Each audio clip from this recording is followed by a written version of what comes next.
Welcome to Sports Talk with Steve Jones, the daily talk show with the voice of Penn State football and men's basketball.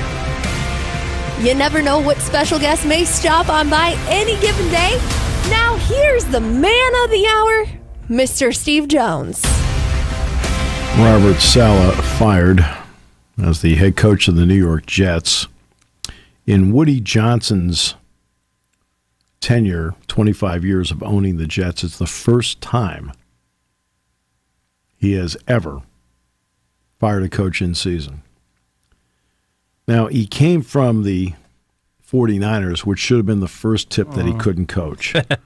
Well, you bring it up interestingly because I got a sneaky feeling. Now you're ready to hire him. You're going to bring him back. There we go. I got a sneaky feeling they're going to need a defensive coordinator at the end of the year, or now. And, I absolutely think if he is there as a coordinator and nobody chases him as a head coach, yes, the 49ers will go after him. With the way the defense has played this year, there's no question. Yeah, Sorensen is not at all lived up to it. And Ulbrich will be the head coach on the interim basis and whatever. He's the defensive coordinator. Yeah. And contrary, obviously it was clear there was tension between mainly Aaron Rodgers and Sal. I think that was clear. And no matter what they said publicly. And look, we're not there, so I don't know exactly what was everything, but it was clear on the field. There were things that were problems. There's no doubt about it. And it's a team that is struggling right now, has way too much, it's similar to the 49ers, way too much talent to be struggling and having the record they have right now. So he's gone. Another one of your personal friends out. That's right. Guess he called you for advice. Yeah, I failed him. Here's one that has nothing to do with anything. That's a third coach now that's been fired after a London game. I did not know that. When you show up at the show, do you walk in prepared for anything? Not prepared for that one. I mean, really?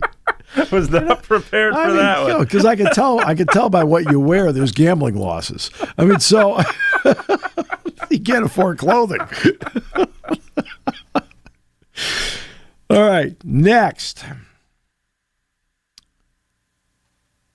These two are going to be intertwined, but I'm going to do it in such a way. Claudia Wilkin, the judge, in the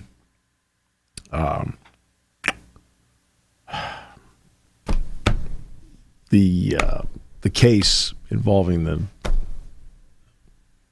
the swimmer or whatever it is from Arizona State, the House case, has given her preliminary stamp of approval because they defined booster in the NIL portion of the settlement. Because they defined it, she wants it to move forward now. That means April 7th is the date that will be the final yes on that, which means the money would kick into gear starting in the fall of 2025. So now let's get to the next thing that happened. That happened yesterday. We're going to get more into that in a moment. Because there's going to be a domino effect here. And the domino effect has already started at Ohio State. Athletic departments for the last year and a half, if that, let's just say the last year, because actually the time frame isn't that great, have been hearing, especially in the Power Four, $22 million. Who has it? Now, does Ohio State have it? Yeah. Sure. But when you did your 3 to 5 year budget plan, what bothers me is yours is personal with 3 to 5 days. 3 to 5 minutes some days. Oh, just no wonder America's just struggling in a few things right now. God, guys like you. Should I buy this donut? Let me look at my budget plan. Let me look at my budget plan. I get a coffee or a donut. Which one do I get? All right. They're not counting in the $22 million when they did that, whatever time frame it happened to be. Well, now everybody's going to have to come up with it. Today, Ohio State announced that they are removing athletic scholarships from men's gymnastics. Now, there are only 15 men's gymnastics programs left. They've lost, okay? They had about 60 in the 80s. They're down to 15 now. 15. And the bottom line is that this is not going to be the first program like this that could be headed toward club sport status. But, in Ohio State, for example, look, they have won 3 national titles. They've won 15 Big Ten titles. They've had 5 Nissen Award winners. And that's their Heisman as the best male gymnast. Women's gymnastics is doing well, especially in the Southeastern Conference women's gymnastics in the Southeastern Conference is a big deal. But men's gymnastics averages about 673 spectators, which actually is slightly higher than Dartmouth men's basketball. We'll get to them in a minute. I believe you weren't here last week. I believe you were out, rabble-rousing the unions out there in New Hampshire. I know how you operate. You're just like, you're an instigator. Men's gymnastics gets 6.3 scholarships. And they can be split up in any way, shape, or form, a tenth, a half, whatever. And, of course, we all know the United States men's gymnastics team did win a bronze medal in Paris, and Steven Nadarasic, who's on Dancing with the Stars, helped them win the bronze and put it away as a team, and then individually won the bronze on the pommel horse. So there's that national feeling of, wow, that was great, but on the collegiate level, it's been a struggle. And Ohio State is going to move the sport to club level. This is not going to be the last sport that we see with this number coming up on the horizon that's going to be transitioning over to club level. The SEC has, for the most part, in the neighborhood of 20 sports per school. 20. The Big Ten, Penn State has 31, Ohio State has 36, which is about to be 35. And I believe, what was it, Iowa? Iowa, a year ago, year and a half, knocked down 4 sports? Yeah. Yep. I think this is going to be the, quote, unintended consequence I agree. of the big money being doled out. And to me, the entire point of, look, let's start with this. If intercollegiate athletics nationally were a business, the only 2 parts of the business that would exist would be football and men's basketball. Businesses are there to make money. Those are the only 2 that make money. There's a lot of,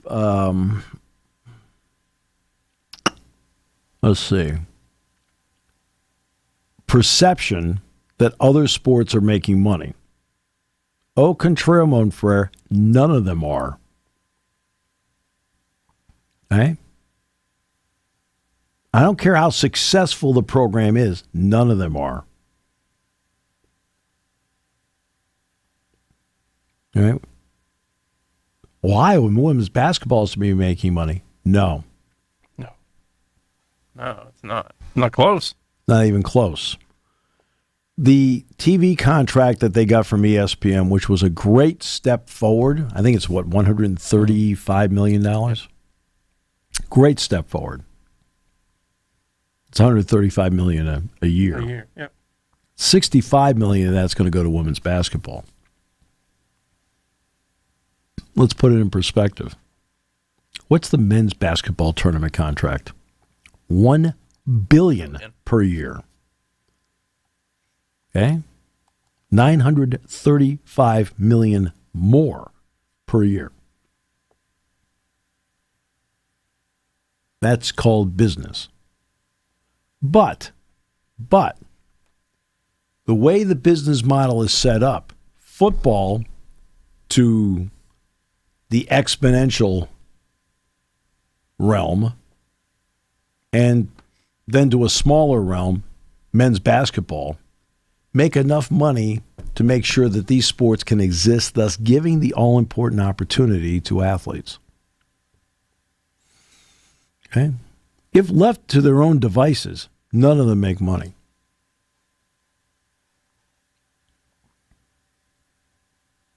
Okay? Men's gymnastics doesn't make women's gymnastics may be great in the SEC. They don't make money. No. I mean, and they're averaging sometimes 10,000 fans per in some SEC venues. They love it. But you have to have the mega TV deal to do it. I mean, Penn State wrestling, best program bar none in America. Bar none. Nobody's better. Kale, awesome.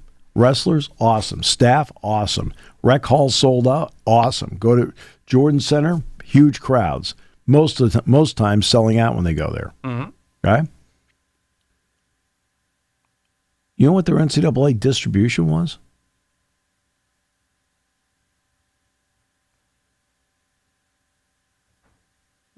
$48,000.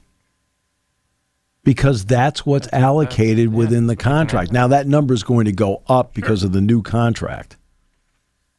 But the key is that Penn State has the benefit of the Big Ten television deal, has the benefit of the college football playoff deal, which is coming, right?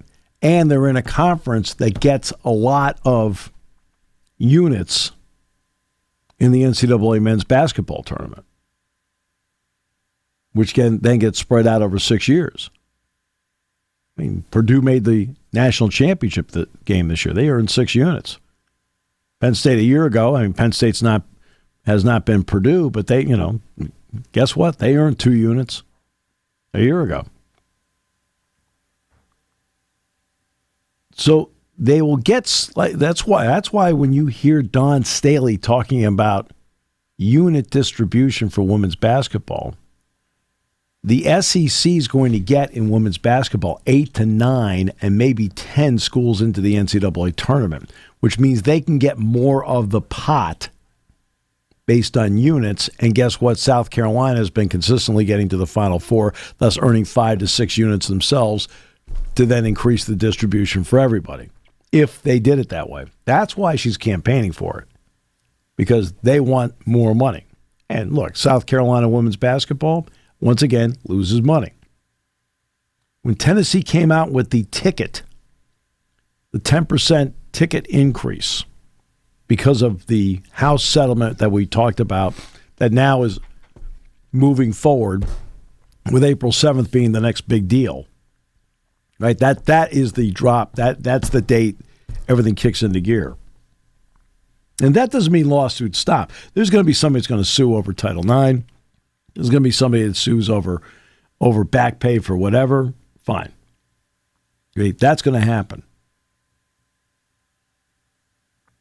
And you understand that. It's because until they get, to me, until you get antitrust legislation, which is not going to happen with this. Nothing's going to happen with this Congress, only because, look, everybody's right now, you have 435 members all running for re-election right now. So they're not even in Washington right now. So that's not going to happen. Okay? It won't happen until potentially the next legislative session. Until they get antitrust relief, okay, you're going to be running into these lawsuits. And on the distribution of $22 million, where does Title IX figure in? Okay? The SEC's already made it plain in no uncertain terms who's going to get 75 to 80% of the money. Football. Well, guess what? If you're the Big Ten, you can't sit there and go, let's go 50-50. Well, Big Ten's not going to go 50-50. The SEC does what they do. Big Ten's going to do the same thing. You have to be competitive. All right? Now, will somebody challenge that? Of course somebody will challenge it. Right? And it's fairness. Let me put it this way. Your program exists because of football. No doubt. Okay? Guess what's being dropped? Your sport or football?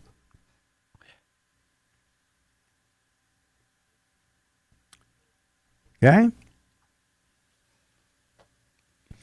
So right now, people are wondering about where private equity comes in. And there's also a lot of talk about spinning off the profits from football and men's basketball programs. And between football and men's basketball, right now there are 98 scholarships. That will increase to 120. Okay? But everybody's scholarship number is increasing. Well, with everybody's scholarship number increasing, guess what? You may have to start looking around saying, what do we do here? Texas has 17 sports, Jason. 17. Oh, yeah. And they've got oil money. In fact, quite a bit of it. Oh, yeah. In fact, if they thought there was oil under the 50-yard line at Memorial Stadium, they'd tear up Darrell Royal Field right now and they'd start pumping it. But Ohio State, this is another one. You're sitting back and you're saying, okay, hey, yeah. This is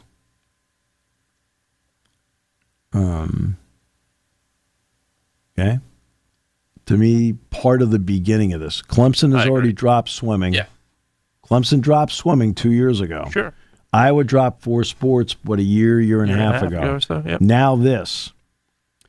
And you're looking at schools, especially Ohio State, and you said it in the beginning there, you're looking at a school that has the money to do it, that has the money. You're looking at schools where the budget isn't quite there. Suddenly, that number goes up even more to what's not going to be a sport. Right. Okay. Now let me give you one, and that is this. There are a lot of people that are campaigning to add women's wrestling as an NCAA sport, which it is. Yeah. Right? People aren't going to add sports. What are you going to add? You can't add any sports. There's no way. You have to. Okay. No. Here's one of the biggest problems that I have with how people analyze where college sports happen to be. There's no common sense. No. Everything is done with this part, the heart. Oh, yeah, we got to have this. They don't do it with this part, the head. No. Guess what? You got to be able to add and subtract. Yep. Why do I want to add a sport that has no chance of breaking even? Not even close. A breaking even. Yeah. When I've got a $22 million bill that, by the way, was going to have probably a 4% escalator in it. Mm-hmm. Sure. Where's the common sense here? Absolutely. Okay? That's why I'm talking about Texas has 17. They don't need to cut anything. Tennessee has 20. Yeah. You know, I took a little closer look at Tennessee only because of the 10%. I wanted to see what their numbers look like. And, you know, it's look, you know how much research it takes? 10 minutes, maybe 15. Not long. Yeah. Go to Equity and Athletics, Department of Education. They have to file their numbers. Now, if you're a private school like Northwestern, USC, Tulane, Miami, so forth, you don't have to. Okay? Now, some athletic departments play the game of all the men's sports, all the women's sports are equal except for football.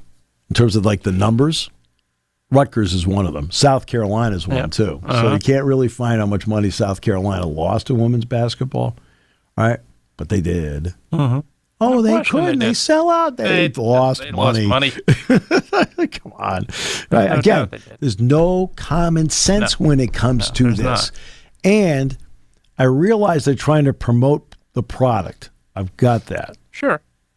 But ESPN doesn't tell you this. No. Journalistically, when it comes to the money aspect of it, they stink. Yeah.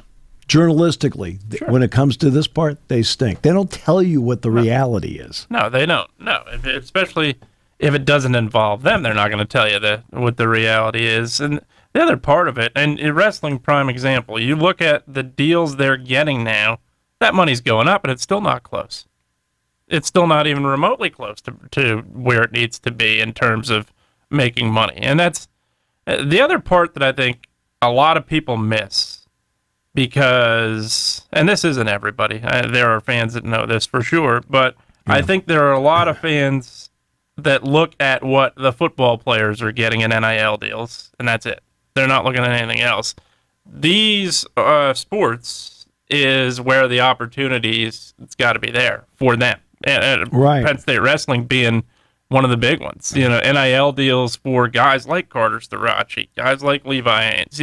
This is where ultimately they've got this is where they have that opportunity to take advantage of their own brand. And I think that's the other part that I think so many people miss, because they're looking at the numbers that are coming in for football, and those numbers are going up and up and up because the money they're making is going up and up and up. But you have to look individually at every other sport. Right. So how can Penn State handle this? Okay. When you look at Penn State's last budget numbers, it did not include the new TV contract. That will be when it'll be revealed in January, February, and that will be in there. That's one. Yep. Two, you know what else? Okay, will be a year after. That will not be reflected in there. Will be the media rights deal for Penn State. Learfield's numbers will still be in there because it goes to June 30th. I don't think the Playfly number's in there, even though they switched over May 31st. Yeah. The full number probably won't be in there until the year after. That's not a small number, okay? And the year after that, the college football playoff number goes up, and Penn State should get double what they're getting now from that. What will go down will be Penn State's NCAA men's basketball distribution, because it's going to go down for everybody to pay for the settlement of the athletes from 2016 to 2023. So everybody's going to have a piece taken out. The NCAA is going to take 60% of the settlement money out of reserves.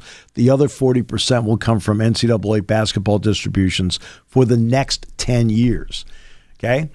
You want to get every dime you can get, but it hurts a program like Bucknell exponentially more than Penn State, because they, as a Patriot League team, they rely on that as a big number for them. They don't have football that can bail them out. They don't have a big TV contract that can bail them out. So even getting slightly less is a problem at a school like Bucknell and the Patriot League. For Pitt, how are they going to pay for that? How are they going to pay for anything? Yeah. Now, they don't have to go to 22. If they elect to pay 15, they can pay 15. But you don't think that's not used in recruiting? Oh, absolutely. Right? So I'm just saying. Yeah. Right? I mean, and so you're really, as an ACC school and a Big 12 school, you're in a quandary. How much do you pay? And as for cutting sports and making them club sports, you wouldn't cut them. They'd be club sports. Right. I have warned about this for years now, not years. I've warned about this ever since O'Bannon. So I guess it has been years, because I knew that how many times have I talked about, the name always changed, but the Alston case, I've talked about the House. I've talked about this stuff over and over and over again, because I'm trying to give everybody clues about what the future could look like. Absolutely. That's why. Okay? The important part of the show is, so when the show's over, you know more. I could sit there. Do you want us to do the stupid show? Right? Who's got a greater legacy? Okay? Otani or Judge? Like, oh God, suddenly would be on ESPN radio. Who cares? Okay? This affects what you, the fans, see on an everyday basis. There's no doubt there are certain sports that, no matter what the climate, survive. No matter what the economic climate, they'll survive.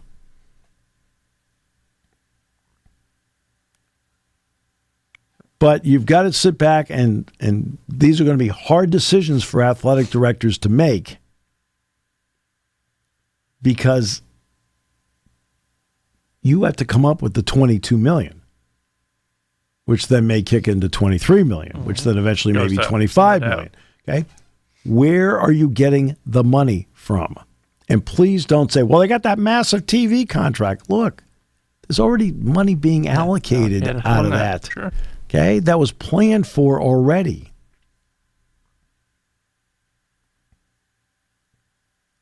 And that's why I pointed out, everybody knows the TV ratings for the women's basketball championship were higher than the men this year. All right? Caitlin Clark had, let's face it, probably had 90% to do with that. Sorry, but that's probably a fact. True. Yeah. I mean, we won't get a better read on that until we see next year. And even next year, Becker's makes it. I think the ratings will be relatively close. She's not. No. She's not the draw. She's not Caitlin Clark. No, not even close. But she's a draw. She's not Caitlin Clark. No. Right? She's a really terrific player, but not Caitlin Clark. She's got star power to her credit that extends beyond her sport and gets the casual fan involved. And plays for UConn. I think that helps too. Paige Beckers is the casual fan does not get engaged with Paige Beckers. In Connecticut, she does, but not nationally. Okay, same thing with Juju Watkins. No, right? Yeah, no. Right. I mean, I'm talking about the casual fan. The casual fan is the difference between a really good rating and a great rating. Okay. It's just a fact of life. I'm not, it's like, look, the ratings were higher when Brady played quarterback. There's a whole bunch of people who wanted Brady to win, and there's a whole bunch of people who wanted Brady to flame out and lose. But they watched. Right? Yeah. It's like watching a 49ers game. 90% of the audience wants them to flame out and lose. You're pretty close at this point. It's difficult for you to walk the streets. They're a hated franchise. I notice you don't wear their gear anymore. I had the gear on yesterday or 2 days ago. Nobody saw you. Nah. Okay. No boo birds that day. Oh, brutal. So, look, this is going to be a reality check for college sports over the next 4 years. Because the reality check is going to be when they have to start cutting checks that 2 years ago they didn't expect to be cutting. Now, I think it's what it's going to do. It's going to be driving the schools in the NCAA hard to get antitrust relief, which then in turn can lead to maybe collective bargaining. Now, that does mean athletes can go on strike. Okay? They could be like the longshoremen, struck for a couple days, then delayed it to, January 15th or something like that. And so people can go on strike. I mean, mentally, you've been on strike for years. That's right. Oh, it's just so sad. Right? But, for example, you look at Dartmouth. Dartmouth will not deal with the men's basketball team. They won't deal with them. They've told them, we don't recognize you, we're not going to deal with you. So, we voted to unionize. They're like, so what? They're not going to recognize it. So, I don't know what this means. But I do know that when you see Ohio State do what they did with men's gymnastics, you're asking yourself, what's next? When you see that Iowa cut 4 sports, okay, I thought maybe out of COVID, that's why I give a lot of people credit. Out of COVID, I thought there would be some sports cut because of all the budget losses. Yeah. They kept everything. Yeah. Okay? Most everything. But when you see UCLA with a $104 million budget deficit, which now being in the Big Ten is helping for them to make up for it somewhat, because they were going to cut 7 or 8 sports. They were going to do that until they hitch their wagon to the Big Ten. So now at least they've got that kind. They have to give $10 million of it to Cal, but still. And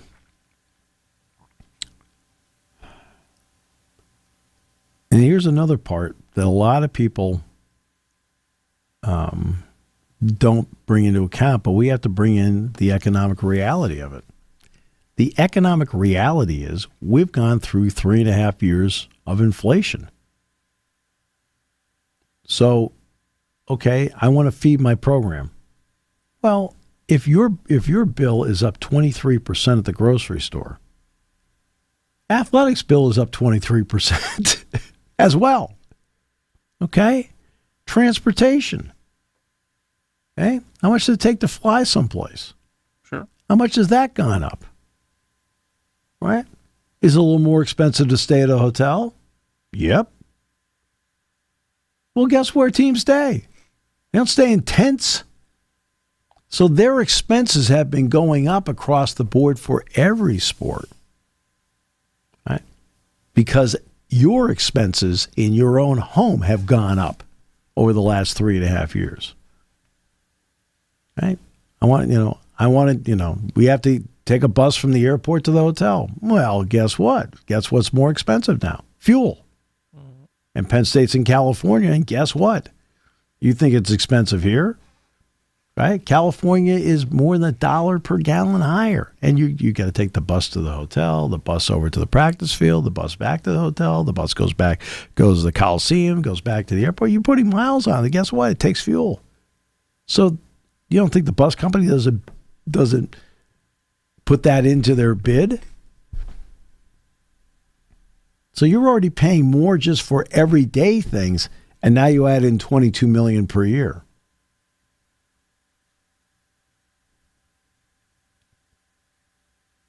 Where do you come up with the money? And again, Penn State's fortunate. They've got the Big Ten TV contract, the new Playfly contract, right? The college football playoff number is going to go up. Okay? So you got all that. Get a little more of a distribution for other sports in the ESPN contract with the NCAA. It's really pennies. To be honest with you, it's pennies on the dollar. It sounds great. Again, when you put it in perspective, $65 million for the women's basketball tournament every year. That sounds great, doesn't it? It's also $935 million less than the men's tournament. That's the driver. Okay? That's one of the drivers in sports. That's what the college football playoff is going to be. A real driver in the sport economically.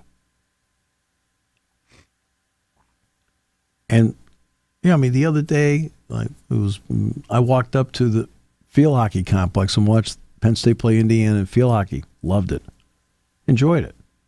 Women's soccer played Rutgers the other night. Loved it. I go to other sports, slip in quietly on the side, watch, right? Women's volleyball, awesome. Men's soccer, great. Go to a baseball game, softball game. I love the wide variety of things I can go to. But I'm talking about reality here. There's an economic reality. And you've got to do less of thinking and using your heart and more of using your mind, because guess what? The numbers have to add up. Okay? Intercollegiate athletics is not meant to be a gigantic for-profit deal. If you can make a profit of $5 to $10 million and kind of bank it away for a rainy day, fine. But you're not supposed to really make more than that. But now you're looking at a whole per year for everybody of 20 to 23 million. How do you fill that? And every school has their own needs as to what they need to do with it. But this is a big deal. Okay, it's not a small deal. It is a big deal. And it's something athletic departments are going to have to deal with because they've got to make the numbers work. Okay? They need the numbers to work.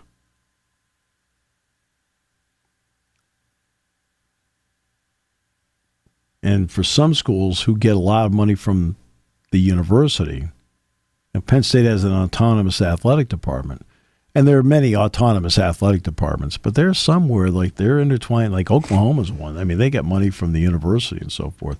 See, that's where the Title IX part comes in. Like, okay.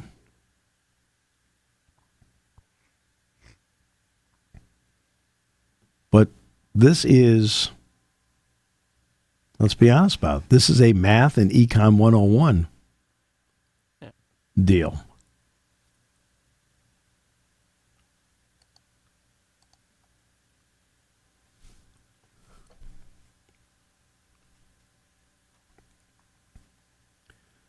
So,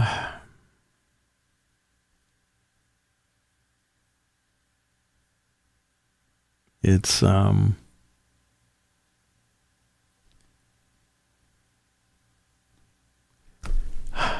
well. Baseball playoffs, everybody's tied at one game apiece. Jazz Chisholm said the Royals got lucky last night. Jazz, you scored 2 runs. Scored 2 runs, you're down 4-1. Sure. Okay.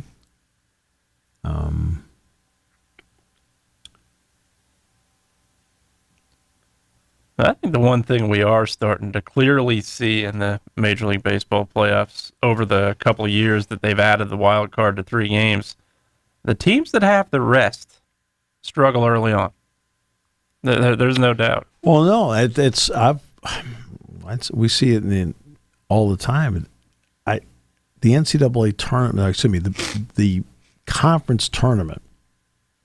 I've used this as an example all the time.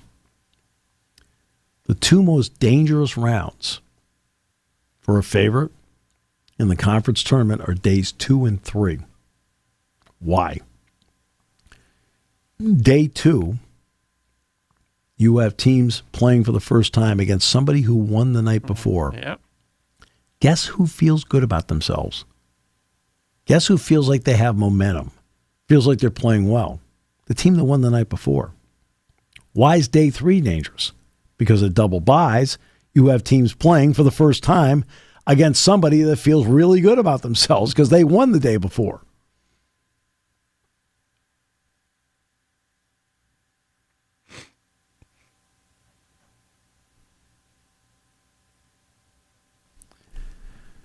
So, No doubt.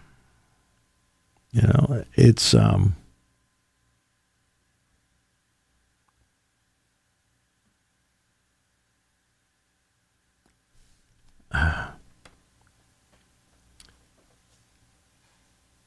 it's I mean, and let me get this so everybody understands.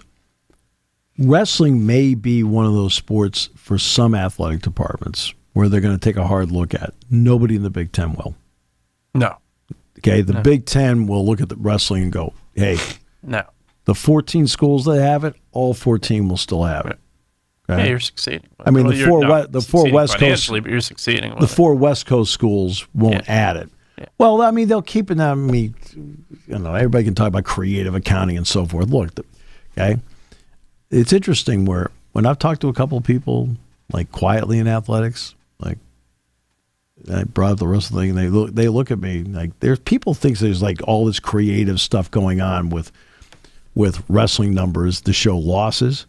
And I've quietly mentioned, like, how creative they go. No, they look at me, they go, no, it loses money. It's okay. It's like they're not kind of blunt about it.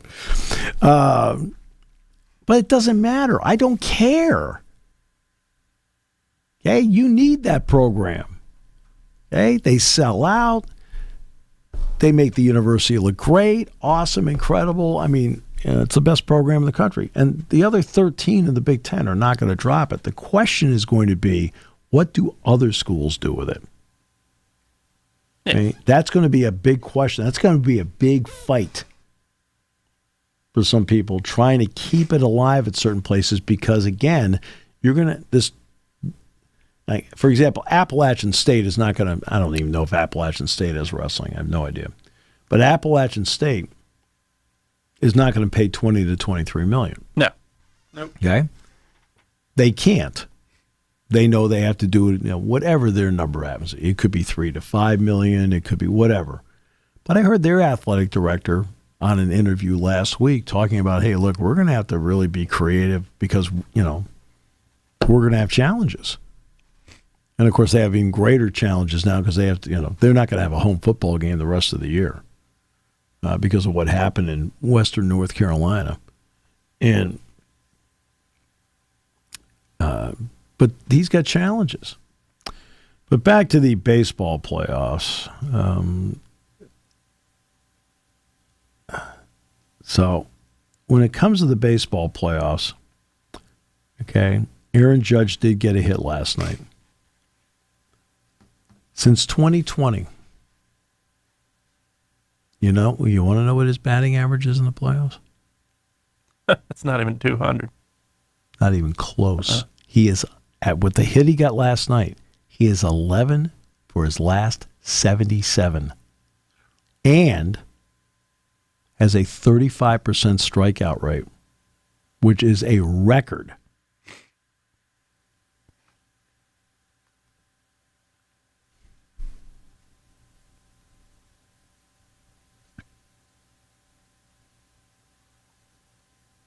Okay.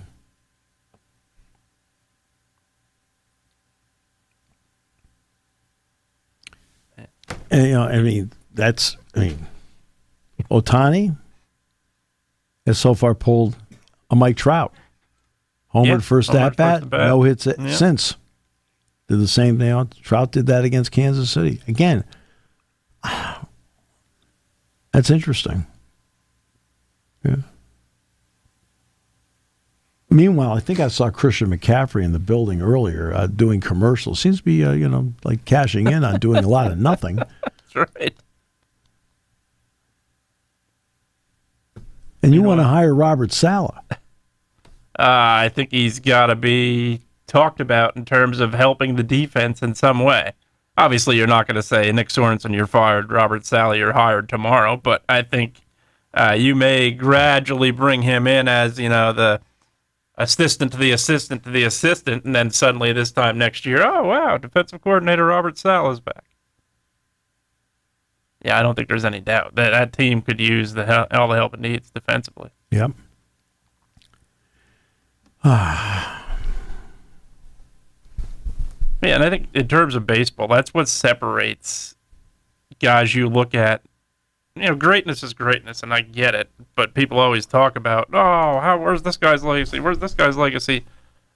Just looking at the players of this postseason, I'm looking at what look, obviously, yes, being in Pennsylvania, you see it more, but what Bryce Harper's done in the postseason compared to what those guys you just named, it's not close. Oh, okay.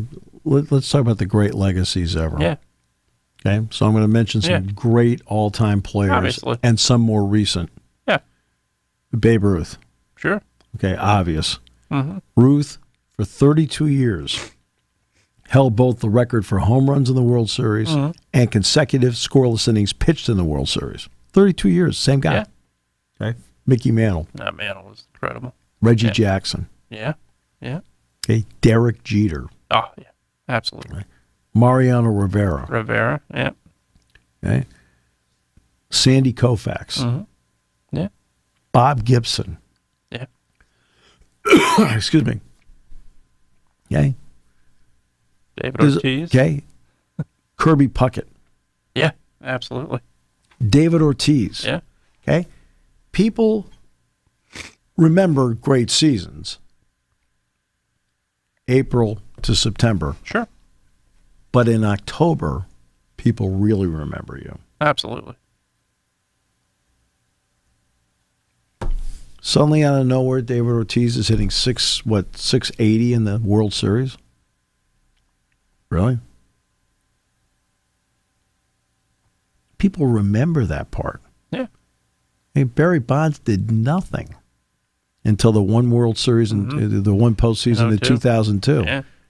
Okay? Alex Rodriguez until 2009. Did nothing. Yep. Same. All the other years, nothing. No. Nope. You start to get a rep as somebody like in the clutch. Go ahead, send him up. Right? Go ahead, bring him up. I'll pitch to him. But he's a superstar. I'll pitch to him. Mm-hmm. It's October. Yeah, no doubt. The way it is.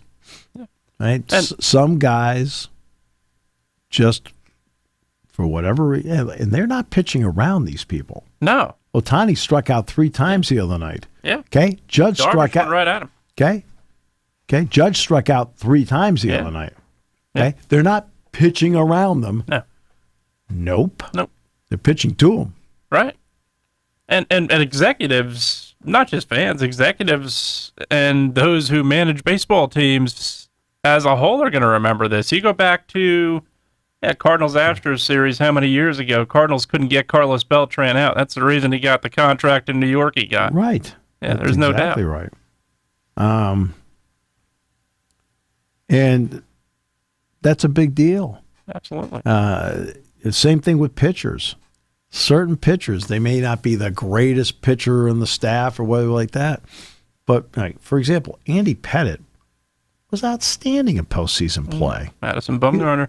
Okay? Yeah. They were both better pitchers. Roger Clemens eventually became a good postseason pitcher. Yeah. It took a while. Right? But Pettitte and Bumgarner were always really terrific postseason pitchers. I agree. All the time. Kurt Schilling. Yeah. Hey, he's never going to go to the Hall of Fame. But for goodness sakes, in the postseason, he's 11-2. Yeah. Really? Whitey Yeah. Ford was a great postseason pitcher. Sure. He won 10 games. Yeah. Now, he had more opportunities. Right? Jack Morris is in the Hall of Fame because of what he did in the postseason. Absolutely. Yeah. Okay? And people remember great individual pitching performances. Mickey Lolich is not in the Hall of Fame, but he won 3 games for the Tigers in '68. Yeah. Games 2, 5, and 7, something that Zach Wheeler won't be able to do. No. No, got to take him out. Yeah. What are you taking him out for? Yeah. He's given up 1 hit. One hit. What are you saving him for? Yeah. And that's and this guy is another guy that has struggled. Well, first of all, Jack Morris. The other point, there's never going to be a pitcher. I'm confident to say, never's a long time, but not for a long, long, long time will we see a starting pitcher pitching into the 10th inning of a World Series in Game 7. That's ever again. Happening. No, I don't think it's going to happen as long as I'm around, at least. Well, no, you don't have a manager today with the guts to do that. No, nope. Because they don't want to go in the next day and answer to the analytics department. Yeah. Okay? No. And it is I always say all the time, I want all the information you can give me. Sure. I want all of it. After that, it's up to me as to what I do with it. Absolutely. No doubt about it. Okay? Okay, you don't make the decision. I make the decision. Yeah. I want to hit and run. I want to bunt. Oh, you shouldn't bunt. It says here you shouldn't bunt. Right? It also tells you that you should go for it on 4th down no matter where you are. Yeah, absolutely. It's 4th down at your own 8-yard line. I think we'll punt. Analytics says go. No. Really? No. Yeah.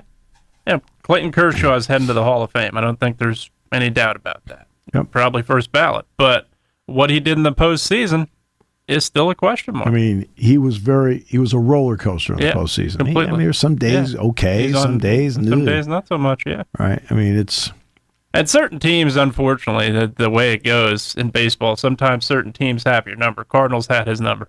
Sure. Oh, Very yeah. clear. No. There's like I'll give you one, like Mariano Rivera. Best of the best. Yep. For whatever reason, who knows why, Bill Miller could hit him. Yeah. Yep. Bill Miller had a lot of big hits against Rivera. Yeah. I mean, I know he was a batting champion at one point when he was with the Giants and so forth. But, they're in the 10th inning of a game in July. Miller comes up against Rivera. Homers to right field. Yeah. Homered? Yeah. Right? Well, you look at when Dave Roberts scored the run to tie the game in Game 4 when they're down 3 games to none, who had the hit? Yeah. Miller. Off Rivera, drove it up the middle. I mean, Nobody has Mariano Rivera's number. No. But for whatever stinking reason, he has the ability to somehow at least put the bat in the ball and make something happen with it. It's crazy. There was the Yankees had a utility infielder that could hit Pedro Martinez.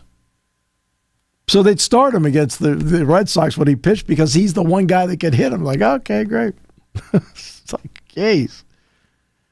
What was unbelievable with Rivera, too, was obviously the 2001 World Series was just, to me, I think, as I look at it, probably the greatest World Series in the last 30 years. I don't think there's any doubt. Just the ups and downs of that series. And you look at Game 7, 3 lefties at the plate with hits on Rivera and then the bottom of the ninth. Yeah. A guy that throws a cutter that will jam you so much you're going to break your back. Yeah. And Tony Womack somehow ripped it down the line. Let's give great credit to Tim McCarver. Yeah, he called it. Completely called it. When Luis Gonzalez came to the plate, he said the Yankees have the infield in. Mm-hmm. Completely called it. And Rivera jams hitters with the pitch, and which he does Gonzalez has the ability to fight it off and bloop it, which is exactly what happened. A lot of lefties hit broken bat floaters, and sure enough, that's exactly what Luis Gonzalez did. Yeah. So, yeah, no doubt about it. I realize, these are things that don't happen with your teams. No. But, that ninth inning, I think, to me, is just as memorable. I literally can almost recite word for word what happened. Mark Grace gets the hit. I can't remember who bunted. I think Craig Counsell, maybe. Yeah. And Rivera throws it into center field. Well, and Womack just delivers a hit that I'm not sure Tony Womack's going to deliver again off Mariano Rivera. Just because the Arizona Diamondbacks have as many 21st century championships as the Yankees doesn't mean anything. Have they been to the World Series as many times? They've been there twice. Yankees have been there twice, right? 01, 09? Yeah. And 03. Oh, 03. They were there, lost to the Marlins. To the Marlins. Yeah, they just don't win them anymore. Yep. It's a 15-year drought, by the way. Yeah, absolutely. And their patience is wearing thin. But you know what's interesting about the drought? Remember when the Yankees were bought by CBS? Mm-hmm. 1960, after the 64 season, and until Steinbrenner came in, people were complaining about the drought. It's awful. The drought's terrible. It's terrible. It's awful. The whole thing. This is longer than that. A lot longer. Yeah, absolutely. And then from 81 to 96 is just as long. Yeah. And the absolute best thing that could have happened to the Yankees was George Steinbrenner getting banned.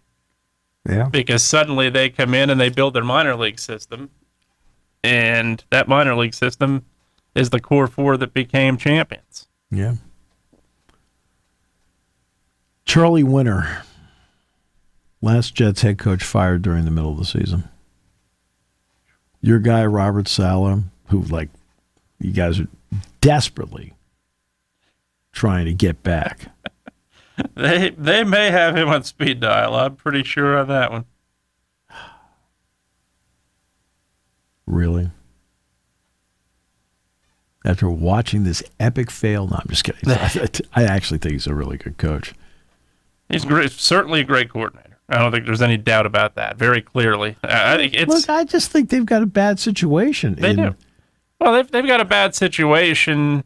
Anytime you have a player with a ton of power, a ton of power who doesn't listen all the time, You're saying Aaron Rodgers doesn't listen all the time? What are you kidding me? I would say 25% of the time. Well, the problem is your Brock Purdy listens all the time. Look where you are. Absolutely. But I think when you give players power, this happens. It's how many times under, and look, this guy's won 4 championships. How many times under LeBron James has a coach been fired?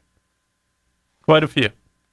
And that's I think. I always feel that you need to have a structure where you have owner, general manager, out so the general manager can run the team. Yep. Coach, and Great players. coach, players. Doesn't Absolutely. mean you don't talk to the players about. Sure. you Get know, input. hey, Absolutely. hey, just want to know what you think. You're part of the organization. We're all together. Just your general thoughts. Yeah. Right. Guys that you think could fit, not fit, because the locker room's important. Sure. But in terms of like, this is the guy we have to get, and then you force them to make a trade, and the general manager looks over and goes, "Nah, I don't think so." Yeah. Exactly. Right. Yeah. Okay, When the owner starts running the team, there has to be a there's structure. problems. Yeah. Absolutely. When the owner steps in, I would say, yes, 80, 90% of the time, it's not a good thing. Well, when anybody oversteps, Yeah. okay? Absolutely. When the owner oversteps, Right. there's a problem. Sure. When the general manager oversteps, Yeah. there's a problem. When the coach oversteps, there's a problem. And when the player oversteps, there's a problem. Agreed. All right? And it doesn't mean you can't be asked, talk to, work with them, whatever. But at the end, somebody has to be the decision maker at the end, and that person has to make the decision, okay? Pro or con. Absolutely. Right? And anytime anybody steps over a line, Yeah. the organization has a massive problem. Yeah. Agreed. Now, let's take, for example, you. All right, so what? Interviews the next 3 days. Oh, by the way, where's your game this week? State College last road game, CD East. CD East undefeated right now. Do people let you win? They try to. They try not to sometimes. Oh. It varies. Just want to know. Oh. I just thought I'd ask. I mean, because right now, to be honest with you, I'm kind of having some debates here as to whether as to whether they let you win. You sure? They try not to sometimes. Usually they radio up, say, how does that guy get in there? All right, we'll let him in this time. And it's worked the last 7 weeks. Yeah, but you always tell them you're with the equipment staff. Well, sometimes you easily fit in those big luggage tags. You usually easily fit in those taking cases. it. You take the whole organization, right? See, okay, you're the Aaron Rodgers of this organization. Right? You think you're the big star, right? You tell management what to do. You throw fits in the hallway. Does sound like Aaron Rodgers. I'll tell you right now. How long have we known each other? 20 years? It's been a while. At least 20 years, At least right? 20, yeah. You want to know how many times, and I know we're a little bit overboard here.